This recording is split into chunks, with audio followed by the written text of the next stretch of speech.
The man wore a dark raincoat and held an oil lantern that flickered despite the lack of wind. "You're heading toward Hollow Village," the old man said quietly. It wasn't a question. Ethan stepped out. "Have you heard of it?" "I'm looking for my brother." The old man stared at the photograph. His face turned pale. "You should turn around." Ethan frowned. "Why?" The old man slowly lifted his lantern toward the growing fog. "Because when the fog comes down ... He paused. The forest suddenly became silent. No insects, no birds, nothing. Then the old man whispered, "Don't follow the voices." A cold breeze swept across the road. Ethan looked away for only a second. When he looked back, the old man was gone. Only the lantern remained, still burning, alone beside Hollow Road. October 1998. Rain hammered endlessly against the windshield of Daniel Mercer's aging sedan, turning the mountain highway into a river of reflected headlights and black asphalt. The wipers moved back and forth in a tired rhythm, struggling against the water that blurred everything beyond the glass. Daniel tightened his grip on the steering wheel. He had been driving for almost 7 hours. Too long. Much too long. The business trip that was supposed to end before sunset had turned into a nightmare of wrong turns, road construction, and roads that seemed to loop endlessly through unfamiliar mountains. His radio crackled. Static. Then silence. He slapped the dashboard. Nothing. "Perfect," he muttered. Outside, the storm intensified. The narrow mountain road twisted sharply around steep cliffs and dense forests that looked almost black beneath the heavy rain clouds. Every few miles, small warning signs appeared beside the road. Falling rocks, reduced visibility. Drive carefully. Then he saw another sign.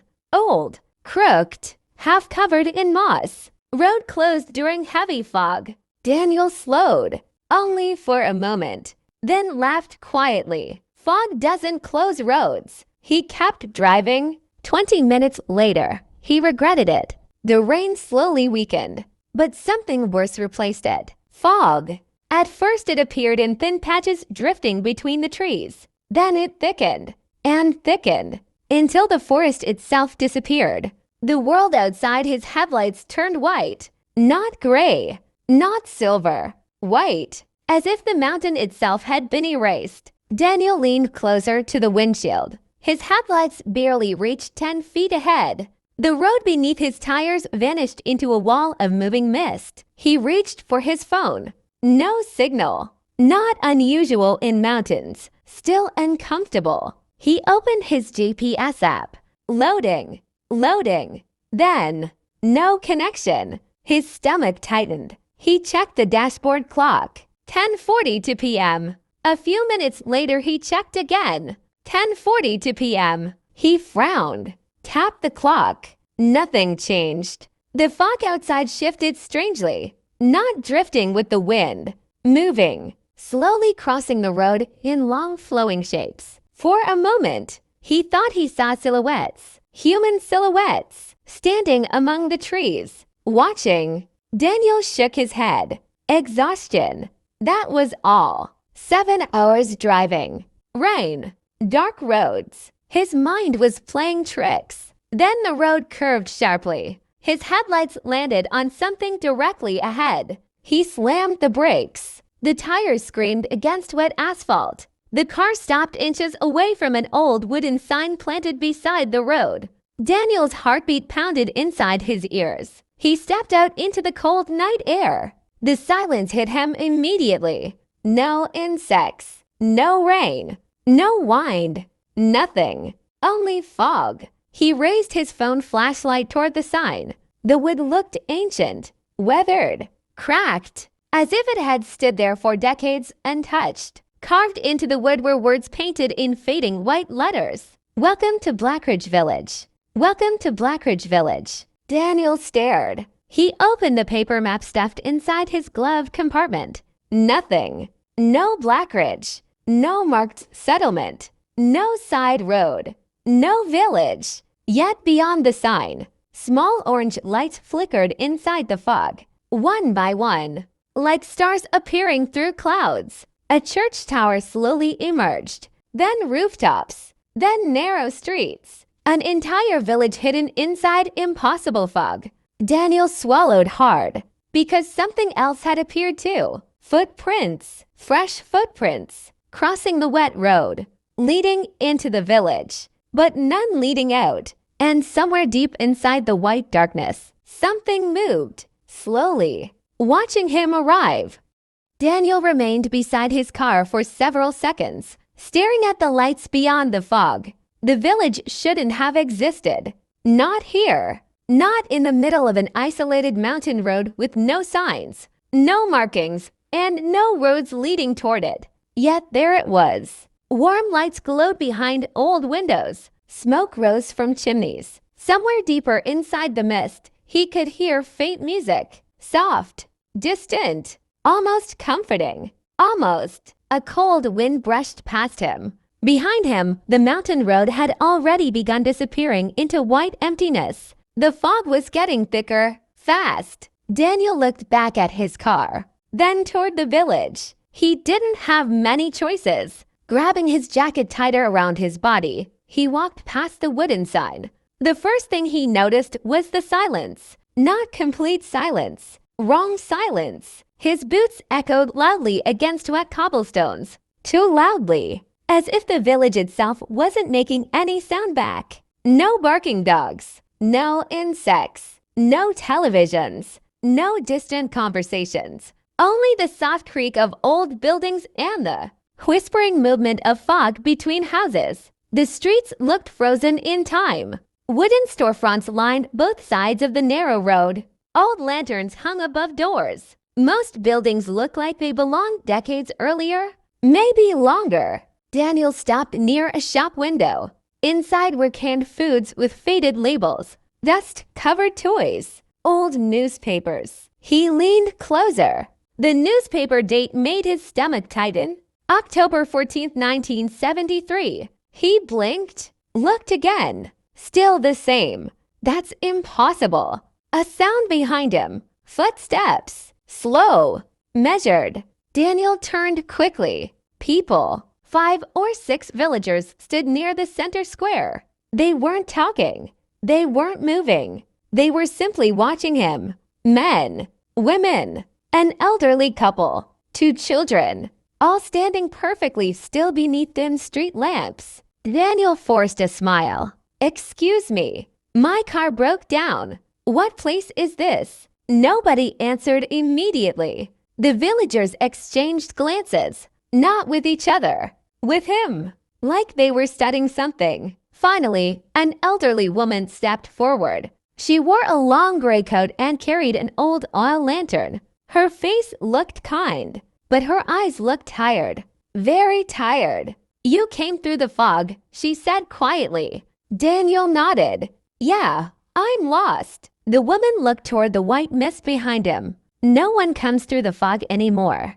Daniel gave a nervous laugh. "Well, apparently I did." Her expression didn't change. "What year is it?" she asked. Daniel frowned. 1998. Several villagers lowered their heads. One child quietly grabbed his mother's hand. The elderly woman slowly nodded. "I see." Daniel pointed toward the road behind him. "I just need directions back to the highway." The woman raised her lantern. Behind Daniel, there was no road, only fog.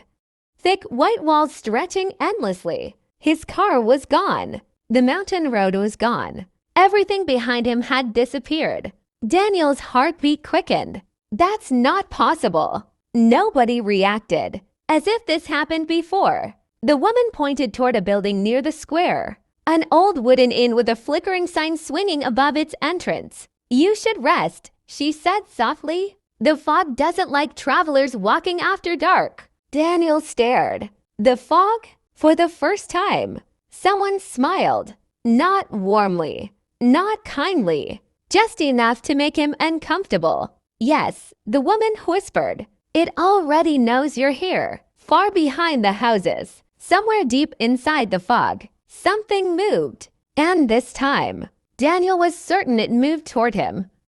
The inn stood at the center of the village like it had been waiting for him. Its wooden walls were dark with age. The hanging sign above the entrance creaked slowly in the wind. Blackridge Guest House. Daniel followed the elderly woman across the empty square, while dozens of eyes quietly followed them. Nobody waved. Nobody spoke. The villagers simply watched, as if strangers arriving here was rare or important. The inn door opened with a long wooden groan. Warm air spilled outside. Inside smelled of old wood, fireplace smoke, and something else Daniel couldn't identify. Something damp, something old. The lobby licked and touched by time. A stone fireplace crackled quietly. All lamps lined the walls. There were no televisions, no modern decorations, no signs of the late 1990s at all. Behind the reception desk stood a tall man polishing a glass cup. He looked around 60, thin, sharp eyes, expressionless. The traveler arrived, the elderly woman said. The innkeeper slowly nodded. You came through the fog? Daniel forced a small smile. Apparently. The man placed the glass down carefully. That almost never happens. Daniel reached for his wallet. Look, I just need a room for the night and directions in the morning. The innkeeper stared at him for a moment too long. Morning, he repeated quietly. Then he reached beneath the desk and pulled out an old brass key attached to a wooden tag. Room 7. Daniel placed cash on the counter. The innkeeper ignored it. We don't use money here. Daniel laughed awkwardly. Then what do you use? The man looked directly into his eyes. People usually leave something behind. Before Daniel could ask what that meant, the elderly woman quietly turned toward the door. Sleep early, she said. Then she left. The innkeeper pointed toward the staircase. Second floor. Daniel grabbed the key. Thanks. As he turned, the innkeeper spoke again. Stay inside after midnight. Daniel stopped. What happens after midnight? The fireplace cracked loudly. For a few seconds, the only sound inside the inn was burning wood. Then the innkeeper answered. The bells stop. Daniel frowned. What bells? The man didn't answer. Room 7 was small. Too small. Single bed. Wooden wardrobe. A cracked mirror. One narrow window overlooking the square. Daniel immediately pulled out his phone. No signal. He restarted it. Still nothing. He tried emergency calls. Nothing. He moved to the window. Nothing. He switched on his GPS. The screen froze, then shut itself off. Come on. He checked his watch. 11:17 p.m. He placed his luggage down, changed clothes, looked outside again. The village remained strangely quiet. Several villagers still stood outside, not talking, not moving much, just existing beneath dim yellow lights. Daniel rubbed his eyes. Exhaustion. That had to be it. Then he noticed something strange. The clock beside the bed. 11:17 p.m. His watch. 11:17 p.m. Phone clock. 11:17 p.m. 5 minutes passed, then 10. Still. 11:17 p.m. A cold feeling crawled through his chest. He walked downstairs. Nobody. The lobby was empty. Fireplace still burning. Reception desk empty. Kitchen dark. He stepped outside. The village square stood silent beneath drifting fog.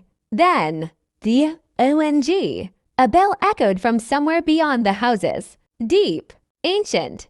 Daniel looked toward the church tower. Another bell. The ONG. The villagers outside slowly lifted their heads. Third bell. The ONG. Every person in the square turned toward the fog at exactly the same time. Daniel's breathing slowed. Nobody moved. Nobody blinked. Then, every light in Blackridge went out. Darkness swallowed the village. And from somewhere inside the fog, he heard footsteps. Many footsteps. Coming closer. Darkness consumed Blackridge so completely that Daniel couldn't even see his own hands. For several seconds, nothing moved, nothing breathed, nothing existed except the cold. Then slowly, moonlight filtered through the fog. Weak, pale, enough to reveal shapes. The villagers were still standing in the square, exactly where they had been before the lights disappeared. Not one had moved. Not one had spoken. Dozens of dark figures faced outward toward the fog surrounding the village, waiting. Daniel stood frozen near the inn entrance. Hello. No answer. Only silence. Then, a whisper. Soft. Close. Behind him.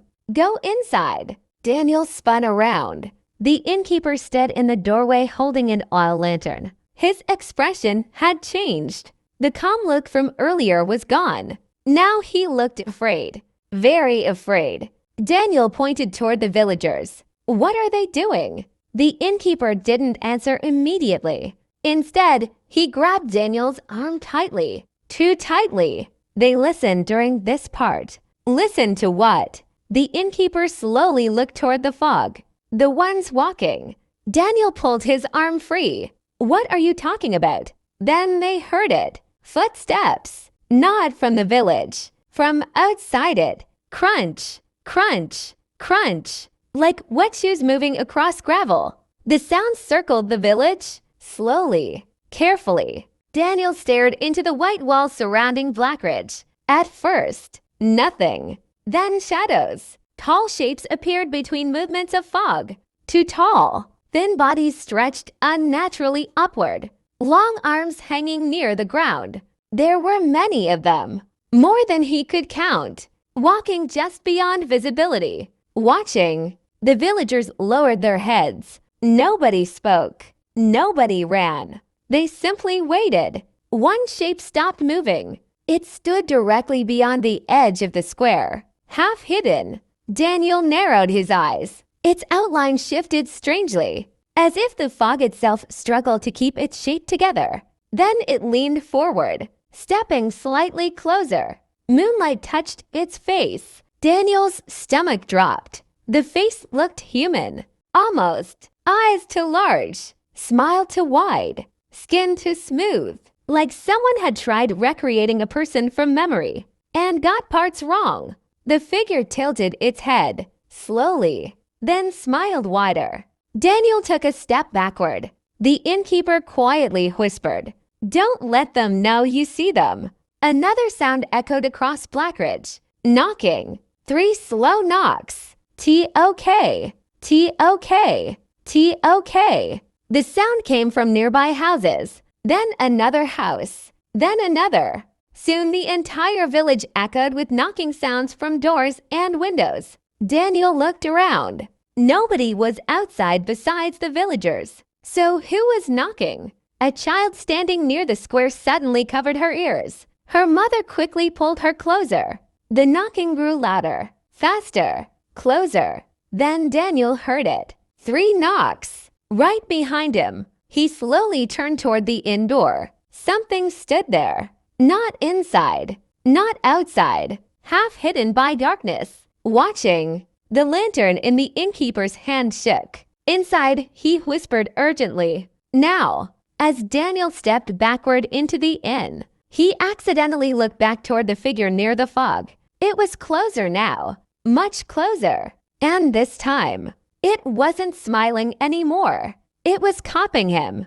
The inn door slammed shut behind them. For a moment, Daniel could only hear his own breathing. Fast, uneven. His hands trembled slightly as he looked toward the windows. Darkness covered the village outside. Only thin streams of moonlight pushed through the fog. The innkeeper locked the door. Then another lock. Then another. 3 locks in total. Daniel stared. Who were those things? The innkeeper avoided the question. He walked to every window in the lobby, pulling heavy curtains closed one by one. "Don't stand near the glass." Daniel's voice rose. "You keep saying strange things, but nobody explains anything." The old man stopped moving. For several seconds, he simply stared at the fireplace, then quietly said, "Because explanations don't help people survive here." The knocking returned. T-OK, T-OK, T-OK. This time from the front door. Daniel turned. The innkeeper didn't. Instead, he whispered, "No matter what you hear tonight, another knock. Louder. Talk, talk, talk. Do not open anything." Daniel moved toward the window anyway. He pulled back the curtain slightly. The square outside was empty now. No villagers. No movement. Nothing. Then he saw someone standing near the fountain. A man, wearing Daniel's jacket. Daniel frowned. Impossible. He looked down. He was still wearing his jacket. Slowly, the figure near the fountain raised its head. Same hair. Same height. Same face. Daniel's face. His stomach tightened. The copy smiled. Daniel didn't. The copy lifted one hand slowly and pressed a finger against its lips. Quiet. Daniel stumbled backward. What the hell? The innkeeper immediately pulled the curtain shut. You looked. Daniel pointed outside. There's someone out there that looks exactly like me. The old man's face lost color. That's too early. Too early for what? The innkeeper grabbed Daniel's wrist. His hands were ice cold. They usually take longer. Before Daniel could ask, a voice echoed upstairs. Soft, familiar. Daniel? He froze. His mother's voice. Impossible. She lived hundreds of miles away. Daniel, come upstairs. His breathing stopped. Again. Daniel? The voice came from room 7. His room. The innkeeper slowly released his wrist. Do not answer. Daniel stared toward the staircase. The voice sounded perfect. Exactly like her. Not close. Not similar. Perfect. Then another voice called. His best friend. Then his boss. Then his own voice. Daniel.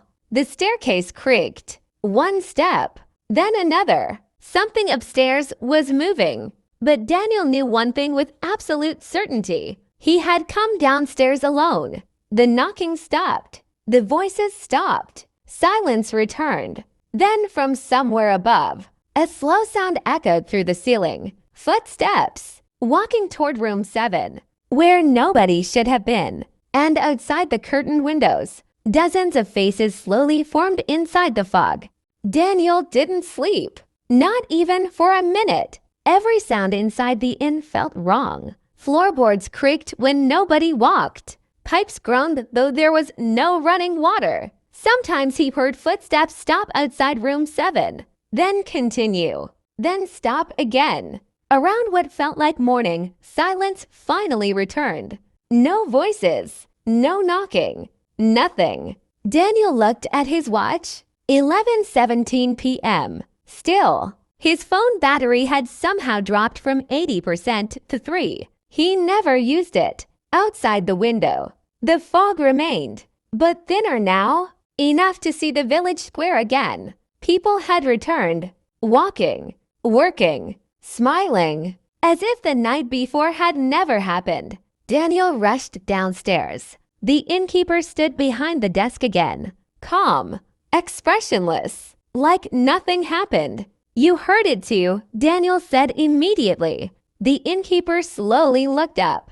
Heard what? The voices, the footsteps, the thing outside that looked like me. The old man simply cleaned a glass. Night does strange things here. Daniel slammed both hands onto the counter. I'm leaving. The innkeeper nodded toward the window. Then leave. Daniel walked outside. The village looked different during daylight, or what passed for daylight. Everything was covered in pale gray light without any visible sun. No shadows, no birds, no clouds, just brightness. He found his car parked beside the square, exactly where it wasn't last night. Daniel almost laughed from relief. He jumped inside, turned the key. Nothing. Again, nothing. Dead. Completely dead. A young boy appeared beside the driver window. Daniel nearly jumped. The boy looked around 10 years old, wearing old clothes from another era. You shouldn't drive today, the boy whispered. Daniel rolled down the window. Why? The boy pointed beyond the church. Because today it remembers. What remembers? The boy didn't answer. He ran away. Daniel followed the direction he pointed. Beyond the last houses stood a small hill, and behind it, a cemetery. He hadn't noticed it before. The iron gate stood half open. Rust covered everything. Rows of crooked gravestones disappeared into drifting fog. Daniel walked slowly between them. Most names were impossible to read. Time had erased them. Some graves had no names at all, just dates. Many dates repeated. His year. A cold feeling spread through him. He kept walking, deeper, further, until he reached the newest grave. Fresh soil, recently disturbed. No moss, no weather damage, just a clean stone. Daniel stared. His breathing stopped. Carved into the stone were words he knew immediately. Daniel Mercer, born April 12, 1971. His birthday. Exactly. His eyes moved lower. Died October 15, 1998. Tomorrow. He stumbled backward. No. Someone quietly spoke behind him. You found it earlier than most. Daniel turned sharply. The elderly woman with the lantern stood near the cemetery gate, watching. Not surprised, not concerned, just watching. Daniel pointed toward the grave. What is this? The woman looked toward the fog moving between tombstones. A warning. Daniel's voice shook. A joke. She slowly shook her head.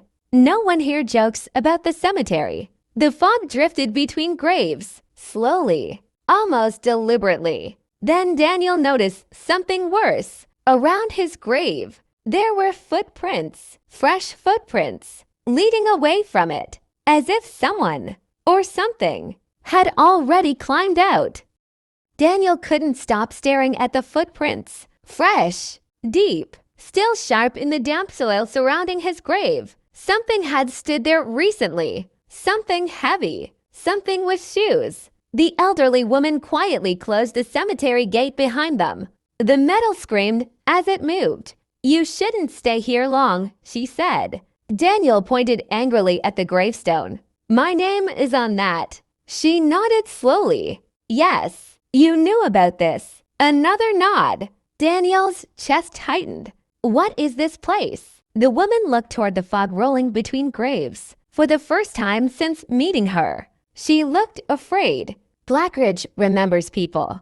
That doesn't answer anything. No, she whispered. It doesn't. Back in the village, people acted normally again. Children played near the fountain. Shopkeepers swept sidewalks. Old men sat outside wooden buildings. Yet something had changed. Now they all watched Daniel Oakley. No more pretending. No more hiding it. Wherever he walked, eyes followed. He entered a small grocery shop hoping for answers. An old man stood behind the counter organizing canned food. Daniel placed a newspaper from the shelf on the table. Why are all these old? The shopkeeper glanced down, then quietly answered. Old compared to what? Daniel opened his mouth, stopped. He suddenly realized nobody here ever asked questions back. Nobody seemed curious about the outside world. Like outside no longer mattered. He left quickly. Outside, two children stood near the church fence. The same young boy from earlier and a little girl holding a rag doll. They watched him carefully. You saw the grave, the girl said. Daniel froze. How do you know? The boy looked toward the fog. It always happens. Daniel crouched slightly. Then tell me what this place is. The children exchanged nervous looks. Then the girl whispered, there are rules. Daniel almost laughed. Rules. The boy nodded seriously. Rules keep people alive. Daniel folded his arms. Fine, tell me. The little girl raised one finger. Don't follow voices. Second finger. Don't answer knocking. Third finger. Never walk alone after dark. Fourth finger. And never ever. She stopped talking. Both children suddenly looked behind Daniel. Fear spread across their faces. The boy grabbed the girl's hand.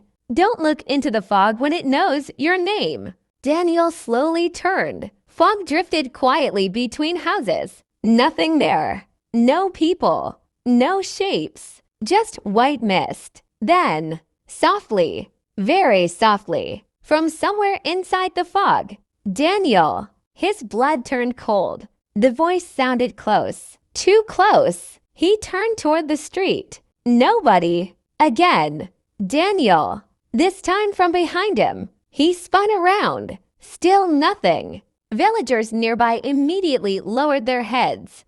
One woman closed her curtains. A man walked inside his house. Everyone pretended not to hear it. The children were already backing away. You heard that? Daniel asked. Neither answered. The fog thickened between buildings, slowly spilling across the road. Then the voice returned, clearer now, almost affectionate. Daniel, come here. A shape appeared briefly inside the mist. Human height, human outline, standing perfectly still, waiting. And for the first time, Daniel noticed the voice wasn't coming from one direction. It was coming from everywhere. The voice disappeared. The fog slowly pulled back between the buildings. Villagers returned to pretending nothing had happened. But Daniel noticed something now. Whenever the fog called his name, nobody looked surprised, only nervous, like they had seen this before. Many times. He found the children again near the fountain. The boy immediately shook his head. You listened. I didn't answer. The little girl tightened her grip around the rag doll. It learns faster if you listen. Daniel crouched down. You keep saying it. What is it? Neither child answered. Instead, the boy pointed toward the far edge of Blackridge, past the church, past the last houses, toward a lonely building almost hidden inside drifting mist. You should see the house. The girl looked frightened. No, the boy ignored her. It keeps old things. The farther Daniel walked from the village center, the quieter everything became. Street lamps ended. Cobblestone roads turned into dirt. Fog gathered thicker here, like it wanted privacy. At the very edge of Blackridge stood a small wooden house, abandoned, or pretending to be. Its windows were boarded. Its roof sagged badly. One side leaned slightly into the fog. No villagers nearby. No footprints. Nothing. Daniel pushed the door. Locked. He walked around the side. One window board hung loose. After forcing it open, he climbed inside. Dust exploded into the air. The smell hit immediately. Old wood, mold, and something metallic. The house contained almost nothing. One table, broken chairs, shelves, boxes, dozens of boxes. He opened the first one. Photographs, hundreds, maybe thousands, all showing strangers, tourists, families, travelers, hikers, truck drivers, people from different decades, different styles of clothing, different cameras. But every photo had one thing in common. Blackridge. Every person stood somewhere in the village, smiling, unaware. Daniel grabbed another photograph, then another. Dates written behind them, all different years. Same village, same fog. His hands started shaking. Then he found something worse, a photograph of himself. Daniel froze. It showed him standing beside the inn, wearing the same green jacket, same clothes, same expression, confused, exactly how he looked yesterday. Written behind it, arrived October 14th, 1998. His throat tightened. That's impossible. Then he noticed something strange. There were multiple photos of him. One near the church, one near the cemetery, one outside room 7, one sleeping through the inn window. His breathing became uneven. Someone had been following him, watching constantly. Then, a floorboard creaked upstairs. Daniel slowly looked toward the staircase. He hadn't seen stairs before because the fog inside the house had hidden them. Another creak. Slow footsteps. Above him. He backed away. A final photograph slipped from his shaking hands, landing face up. Daniel looked down. His blood turned cold. The photograph showed this exact room, taken from upstairs. Only one person stood inside. Him. Which meant, when the picture was taken, someone else was already watching. Ran. He didn't look upstairs. Didn't wait to see who or what was moving above him. He climbed back through the broken window and dropped hard onto wet ground outside. The fog immediately swallowed the abandoned house behind him. Within seconds, it almost disappeared completely. As if the building itself wanted to hide again, Daniel kept moving, fast, back toward the village center. His heart pounded violently. Photographs, thousands of them. His own picture, pictures taken while he slept. Someone in Blackridge had been watching him since the moment he arrived, or before. When he finally reached the square, villagers were continuing their day normally. An old woman swept leaves. Children walked near the fountain. Shop doors opened. Nobody reacted to the terrified man running through the streets. Daniel grabbed the nearest villager, a middle-aged man carrying firewood. That house at the edge, who lives there? The man looked confused. What house? The abandoned house. There is no house there. Daniel released him slowly. The man walked away, like the conversation never happened. He reached his car again, still dead. He slammed both hands against the steering wheel. Come on. Nothing. Then he remembered. Road. He needed the road. Without hesitation, Daniel started walking toward where he first entered Blackridge, past the sign, past the last street lamp, into the fog. The village disappeared behind him. White surrounded everything. 10 minutes passed, maybe 20. Fog, only fog. Then, his foot touched cobblestone. Daniel looked down. Village road. He slowly lifted his head. The fountain stood ahead. The inn. The church. Blackridge. He had returned. Impossible. He tried again. Different direction. Different path. This time through forest trails near the cemetery. He walked until his legs hurt. Trees became thicker. Fog heavier. Then, children laughing. Close. Too close. He pushed through branches and stepped directly back into the village square. Again. His breathing became shallow. No. Again. And again. Every road. Every trail. Every direction. Always Blackridge. Hours passed. Or maybe minutes. Time felt broken. His watch still showed 11:17 p.m. Even under daylight. Exhausted, Daniel collapsed beside the fountain. That's when he noticed something strange. The water inside the fountain wasn't reflecting him properly. His reflection moved slower, just slightly. Daniel leaned closer. The reflection stared back, then smiled. He didn't. Daniel jumped backward. Water splashed across the stones. Behind him, a voice quietly spoke. "You're learning." The elderly woman stood nearby holding her lantern. Daniel's voice cracked. "There's no road." She slowly nodded. "There hasn't been one for a long time. How do I leave?" The woman looked toward the fog surrounding the village. Her expression turned distant, almost sad. "You stopped belonging to it." Daniel stared. "What does that mean?" Before she answered, church bells rang once. Only once. Every villager froze. The elderly woman's face lost color. "That's early." Daniel turned toward the church tower. Fog poured from behind buildings. Fast. Too fast. And somewhere inside the white emptiness, multiple voices whispered together. "Daniel." This time, they sounded excited.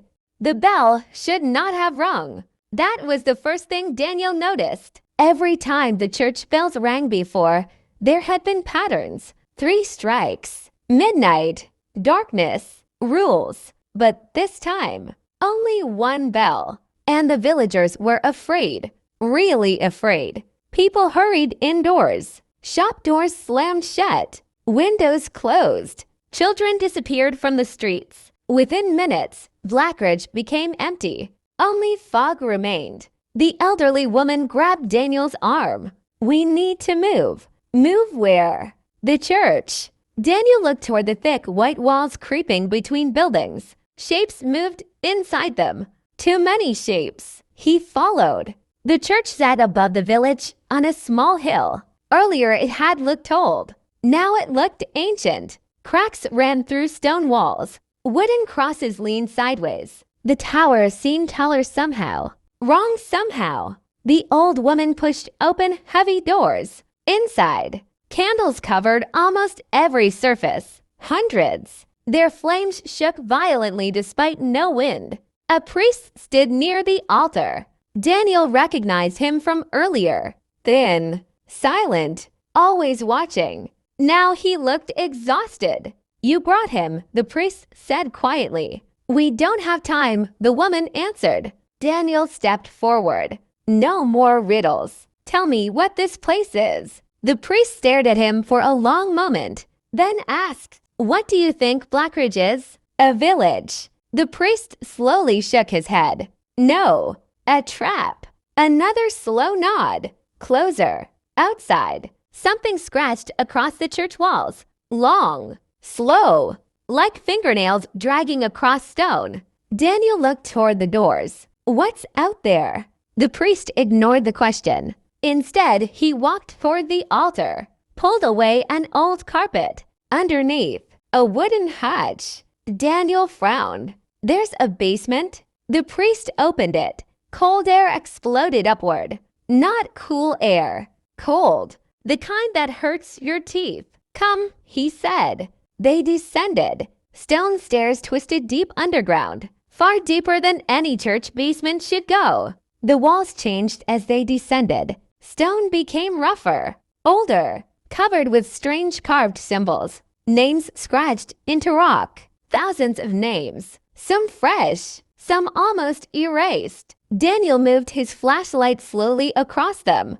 Dates, messages, fragments. Don't follow the voices. They copy faces. Stay away from windows. Then he found another message. Repeated again, and again, and again. Hundreds of times. Don't let ID learn your face. Daniel looked up. What does that mean? The priest stopped walking. For the first time, fear showed clearly on his face, because once it knows you completely. A loud bang echoed above them. The church doors. Something hit them again. Harder.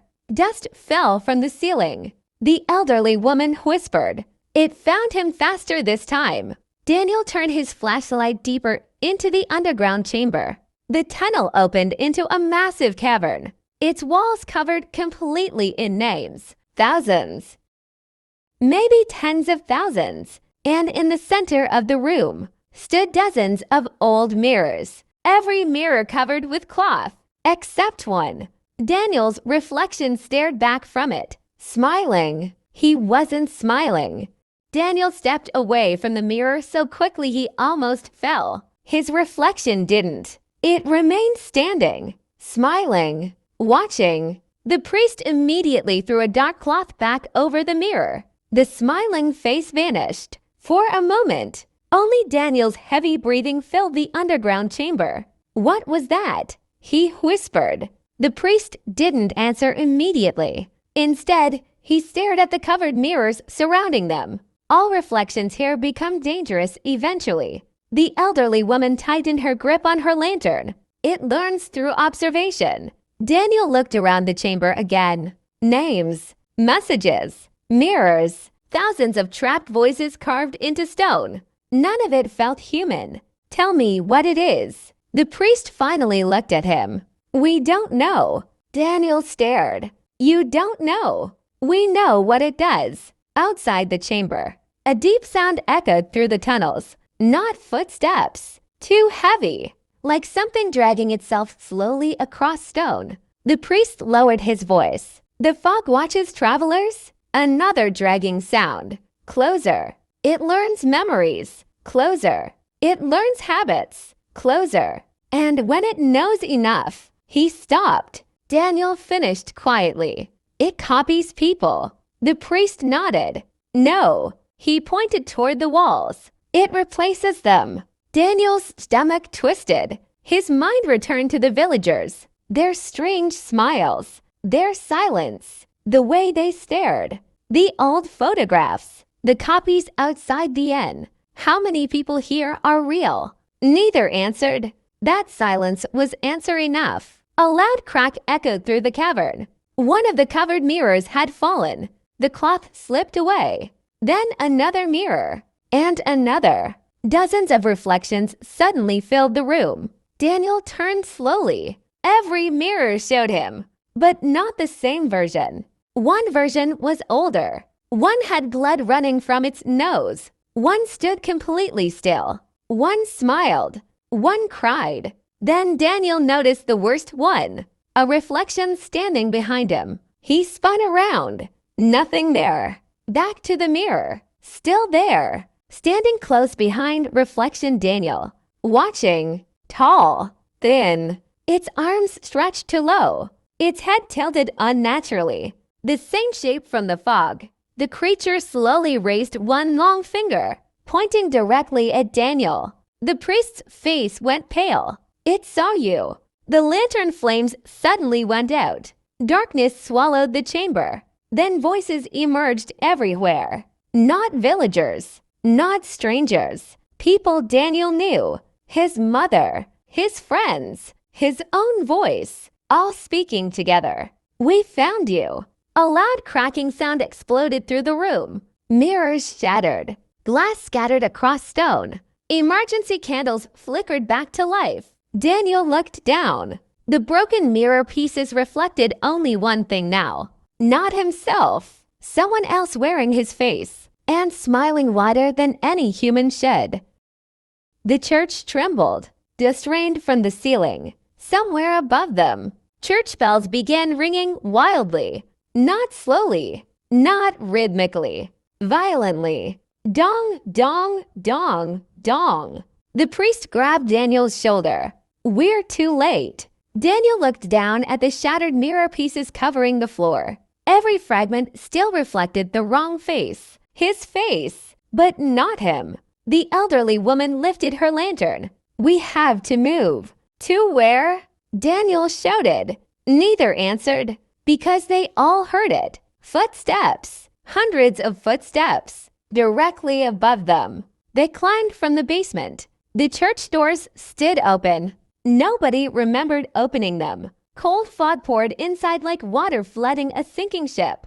Outside, Blackridge had changed. The village square glowed with hundreds of candles. Villagers filled every street, every rooftop, every window. Silent, watching. Daniel stopped moving. Every single villager had turned toward the church, waiting. The priest whispered, It's beginning. What is? The elderly woman answered quietly. The festival of return. Villagers slowly stepped aside, creating a path through the center of town, toward the square, toward the fountain, toward the fog. Daniel backed away. No, nobody reacted. The villagers simply watched, smiling softly, too softly. Then Daniel noticed something wrong. Their faces, subtle changes. One man's nose looked familiar. A woman's eyes looked like his. A child's smile. An old man's jawline. Pieces, small pieces. They were changing. Into him. The procession began moving. Slow steps. No music. Only bells. The villagers carried candles while fog curled around their legs. The elderly woman's hands trembled. They usually wait longer. Daniel looked at her. Wait for what? She didn't answer. Because someone stepped from the fog ahead. Daniel froze. It was him. Perfectly him. Same jacket. Same face. Same frightened expression. The copy tilted its head. You've been difficult, it said. Daniel's blood froze. His own voice. Exactly. The priest raised a wooden cross. The copy laughed. Not human laughter. Too many voices layered together. Behind the copy, more figures emerged. Different versions of Daniel. Older, younger, injured, smiling, dead died. Dozens. The villagers lowered their heads. Like worshippers, the copy spread its arms. Blackridge remembers everyone. Candles around the square suddenly went out together. Darkness swallowed the village. Only fog remained. And inside it, hundreds of voices whispered at once, "Stay." Then Daniel felt a hand grab his shoulder. He turned quickly. Nobody there. But muddy footprints had appeared beside him. Fresh footprints, leading away from the square, toward the forest, toward somewhere outside the village. For the first time since arriving, Blackridge seemed to be showing him a way out, or a trap. The church trembled. Dust rained from the ceiling. Somewhere above them, church bells began ringing wildly, not slowly, not rhythmically, violently. Dong, dong, dong, dong. The priest grabbed Daniel's shoulder. "We're too late." Daniel looked down at the shattered mirror pieces covering the floor. Every fragment still reflected the wrong face. His face, but not him. The elderly woman lifted her lantern. "We have to move." "To where?" Daniel shouted. Neither answered, because they all heard it. Footsteps. Hundreds of footsteps. Directly above them. They climbed from the basement. The church doors stood open. Nobody remembered opening them. Cold fog poured inside like water flooding a sinking ship. Outside, Blackridge had changed. The village square glowed with hundreds of candles. Villagers filled every street, every rooftop, every window. Silent, watching. Daniel stopped moving. Every single villager had turned toward the church, waiting. The priest whispered, "It's beginning." "What is?" The elderly woman answered quietly. "The festival of return." Villagers slowly stepped aside, creating a path through the center of town, toward the square, toward the fountain, toward the fog. Daniel backed away. No, nobody reacted. The villagers simply watched, smiling softly, too softly. Then Daniel noticed something wrong. Their faces, subtle changes. One man's nose looked familiar. A woman's eyes looked like his. A child's smile. An old man's jawline. Pieces, small pieces. They were changing. Into him. The procession began moving. Slow steps. No music. Only bells. The villagers carried candles while fog curled around their legs. The elderly woman's hands trembled. They usually wait longer. Daniel looked at her. Wait for what? She didn't answer. Because someone stepped from the fog ahead. Daniel froze. It was him. Perfectly him. Same jacket. Same face. Same frightened expression. The copy tilted its head. "You've been difficult," it said. Daniel's blood froze. His own voice. Exactly. The priest raised a wooden cross. The copy laughed. Not human laughter. Too many voices layered together. Behind the copy, more figures emerged. Different versions of Daniel. Older, younger, injured, smiling, dead died. Dozens. The villagers lowered their heads. Like worshippers, the copy spread its arms. Blackridge remembers everyone. Candles around the square suddenly went out together. Darkness swallowed the village. Only fog remained. And inside it, hundreds of voices whispered at once, "Stay." Then Daniel felt a hand grab his shoulder. He turned quickly. Nobody there. But muddy footprints had appeared beside him. Fresh footprints, leading away from the square, toward the forest, toward somewhere outside the village. For the first time since arriving, Blackridge seemed to be showing him a way out, or a trap.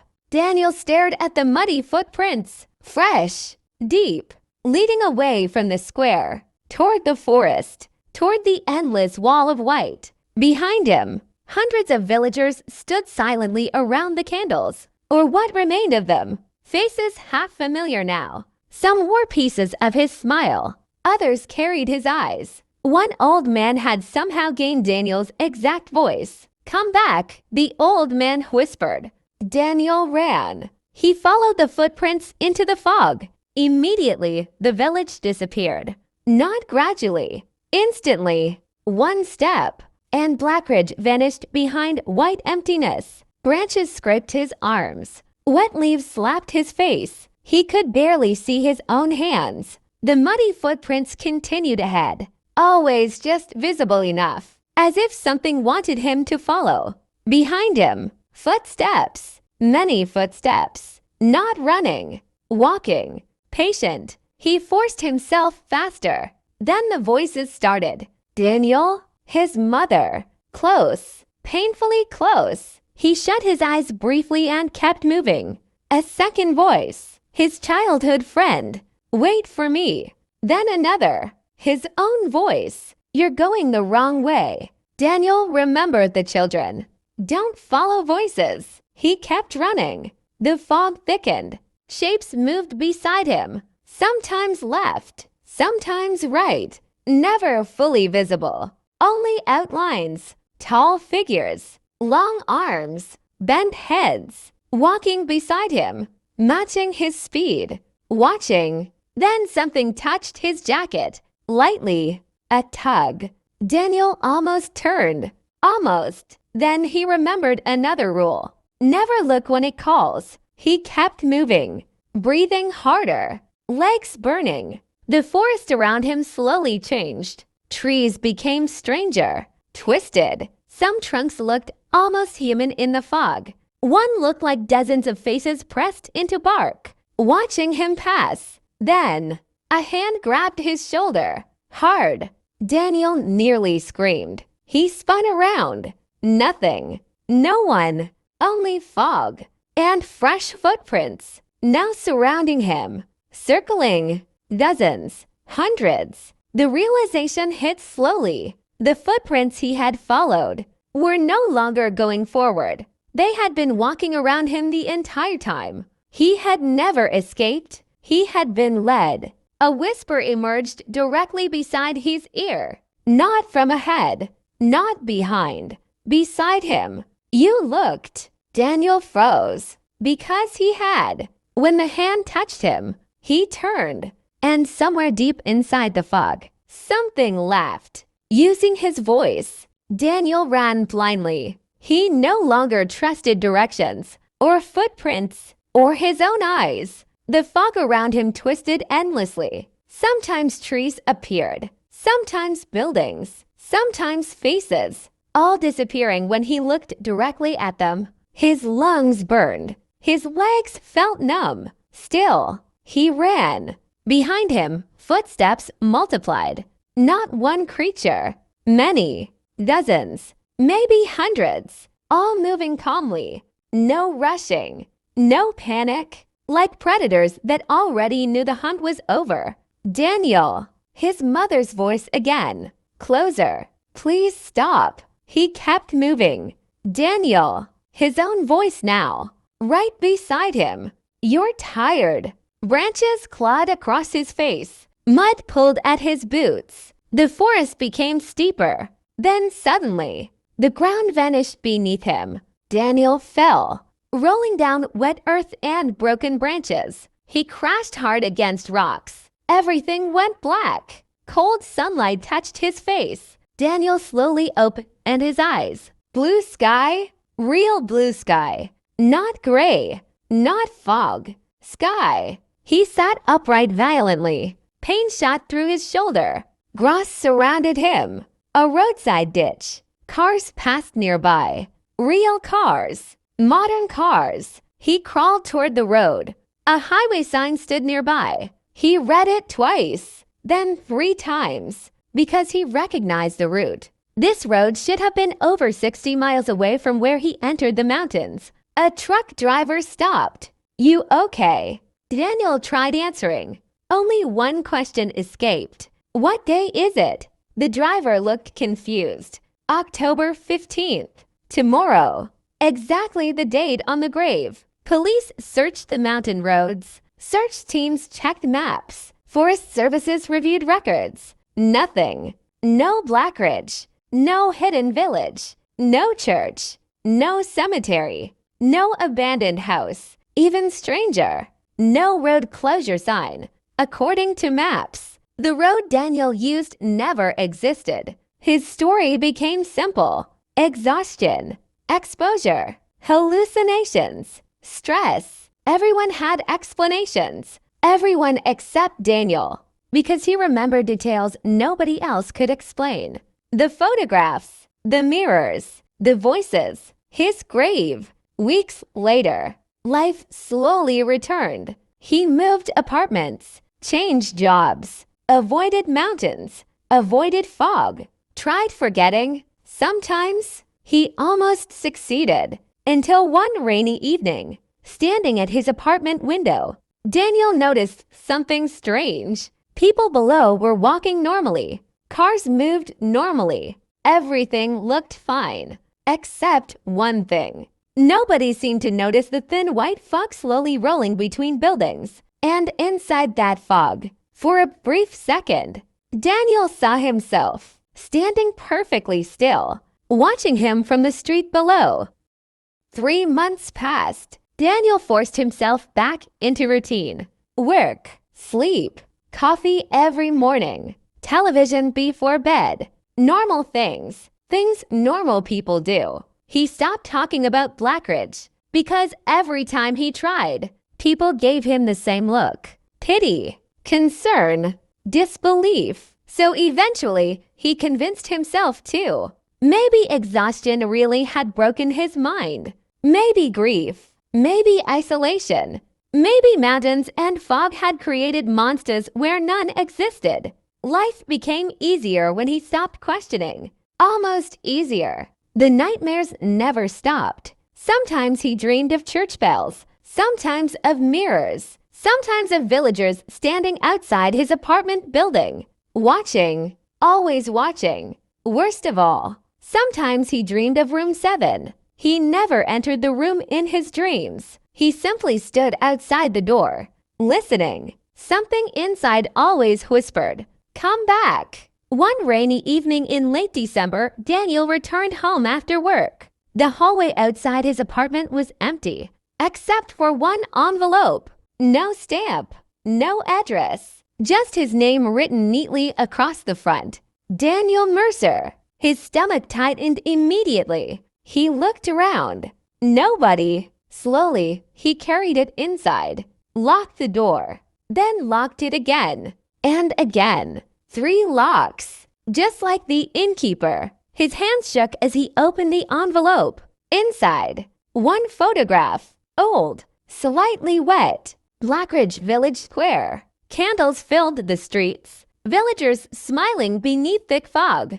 Daniel's breathing stopped because he recognized every face. The innkeeper, the priest, the elderly woman, the children, all standing together, smiling directly at the camera. Then he noticed himself, standing in the center, smiling too, wearing clothes he had never owned. Behind the photograph, written in black ink, "Welcome home." Below it, a date, tomorrow's date. Daniel dropped the picture. His apartment lights flickered. Once, twice, then darkness. Outside the window, fog rolled slowly across the street, thicker than before. Cars disappeared inside it. Street lights vanished. And across the road, people stood motionless inside the white mist, watching his apartment. Daniel stepped backward, then froze, because from somewhere inside his dark apartment, a familiar voice quietly whispered,